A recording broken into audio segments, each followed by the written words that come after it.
Hi, my name is Jace. Today I will be showing you how to install an aggregator. First, we are going to add the aggregator configuration to your management server. To do this, open your web browser.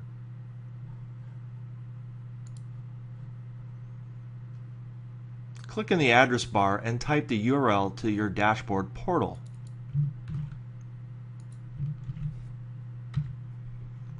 When the login screen comes up, type your username and password.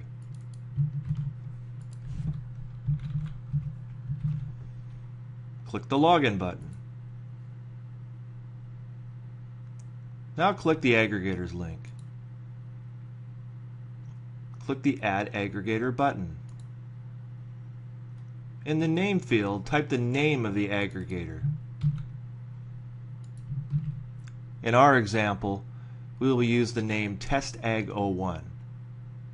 The host name of your aggregator will be set to this name initially after we log into it by the bonding software. In the IP address field, type the IP address that will be assigned to the aggregator. In our example, it will be 10.0.2.10. In our example, the IP address is private. In a production environment, the IP address needs to be a public IP address. Here, we're not going to change the password because we want to use the default that was configured initially when the ISO was created. Click Save. Once the aggregator configuration is saved, we'll be able to see the assigned node key. We will be entering this key at the end of the aggregator installation. Once the aggregator has been configured, we need to download the proprietary custom ISO. To do this, go to Help and Node Setup. Under the installer's ISOs, click the Net Install ISO to download it.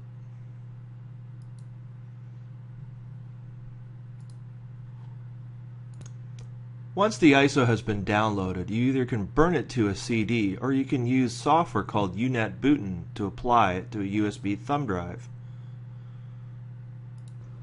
Once you boot from the CD or USB flash drive, you will get the bonded internet splash screen.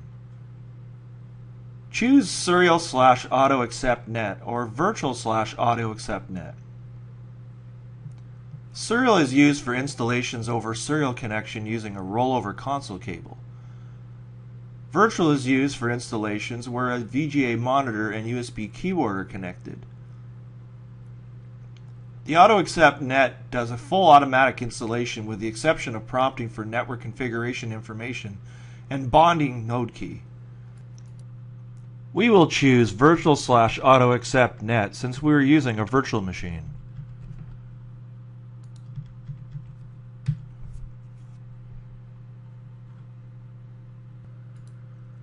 Notice here the installer is trying to configure the network with DHCP.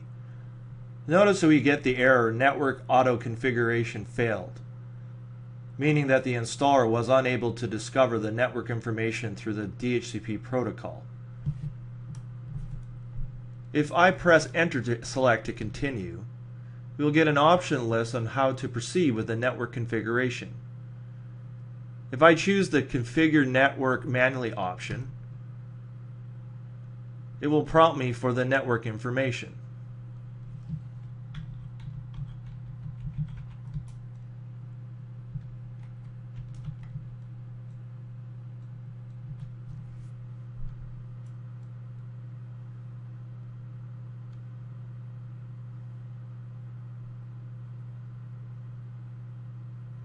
It now prompts me for the host name.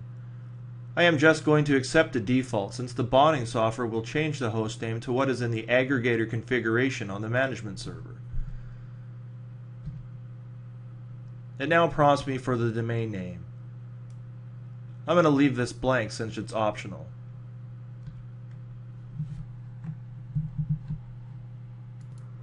It now prompts me for the HTTP proxy information. I am just going to press enter since there is not one and it's the default.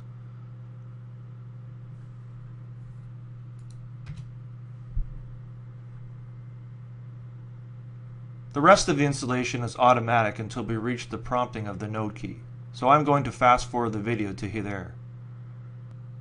Here we are at the configuring bonding node key prompt. We're going to enter the node key that the aggregator configuration gave to us,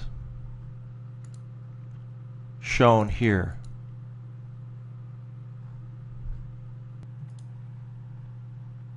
Now we press enter.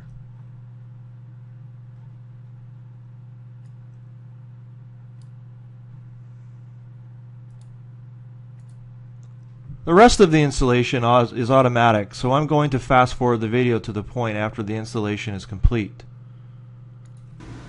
Here we are at the login prompt after the installation. We're going to log in as root. The password for root can be found by clicking password in the details section of the aggregator configuration.